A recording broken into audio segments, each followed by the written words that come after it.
নমস্কার। পাঠ করছি শ্রীমদ্ ভগবদ গীতার ৬ষ্ঠ অধ্যায় ধ্যান যোগ, শ্লোক নং ৪৩। তত্র তং বুদ্ধি সংযোগং লভেতে পৌরবদেহিকম যত তে চ তত ভুব সংসিদ্ধৌ কুরুনন্দন। গীতার গান।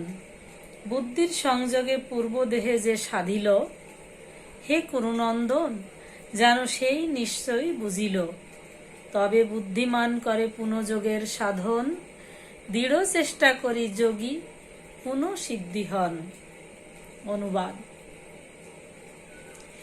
হে কুরুনন্দন, সেই প্রকার জন্মগ্রহণ করার ফলে তিনি পুনরায় তার পূর্ব জন্মকৃত পারমার্থিক চেতনার বুদ্ধি সংযোগ লাভ করে সিদ্ধি লাভের জন্য পুনরায় যত্নবান হন। তাৎপর্য: পূর্বজন্মের স্বীকৃতি অনুসারে সৎ ব্রাহ্মণকুলে জন্মগ্রহণ করে পারমার্থিক চেতনার বিকাশ করায় খুব সুন্দর দৃষ্টান্ত আমরা পাই মহারাজ ভরতের মাধ্যমে। মহারাজ ভরত ছিলেন শশাগরা পৃথিবীর অধীশ্বর এবং তারই নাম অনুসারে স্বর্গের দেবতাদের কাছেও এই গ্রহের নাম হয় ভারতবর্ষ।